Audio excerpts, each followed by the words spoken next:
President Obama's top domestic priority, reforming health care, will remain unfinished business at least until Congress returns to work in September. Setting up a real battle royale across the country in August. Going to be a long, hot summer. This August is going to be an ugly one for everyone fighting over health care reform. Who is benefited by this August pause to reconsider health care? The critics of health care or the administration?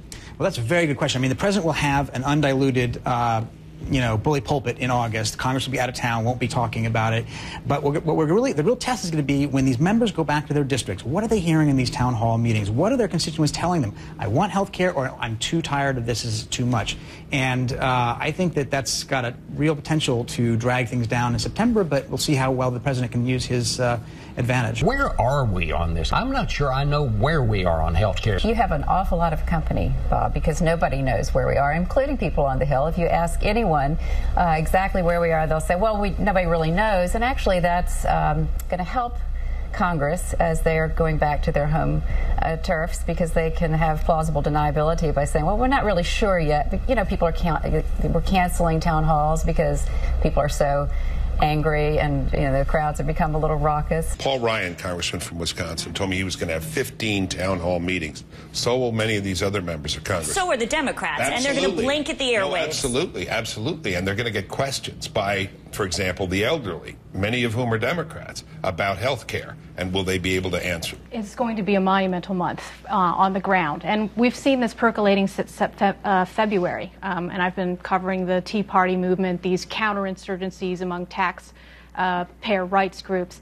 And I think that this administration and the Democrats have vastly underestimated just how grassroots this movement is. I think that the White House has failed to counter this basic notion that people's health care rights or entitlements are going to be redistributed by social engineers. Not only the redistribution of wealth, but now the redistribution of health. And we've seen these town halls gone wild. That's the phrase now.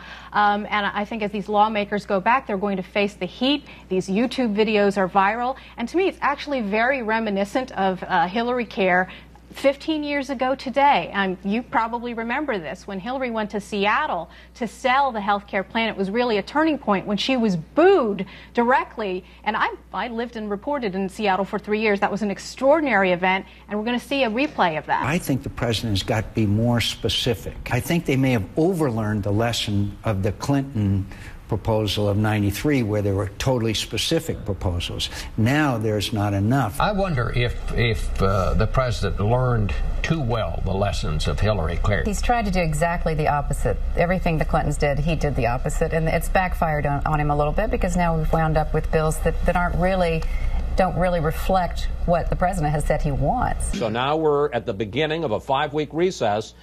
What do you think that will do to health care reform? The debate's really between the Democrats and the American people right now. What's going to happen is you're going to see Americans take to the street in August and go to their congressman's office, and they're going to go to town halls.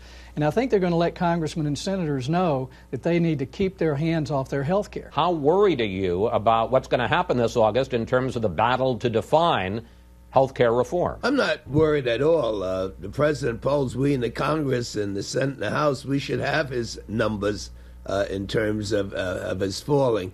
But I'm really surprised at Jim being so negative with a problem that all Americans recognize face this nation. There's not any American, any adult American at least, that doesn't have a horror story of what has happened to them under this terrible system. And the Republicans and Jim, they have nothing in terms of responding to this very serious needs. There's no doubt that this is a very effective president of the United States. He's an excellent communicator. He has sizable majorities in both houses of Congress. So I would never count anybody out in health care or anything else when you have these sizable majorities. I think they will renew the push after the August recess.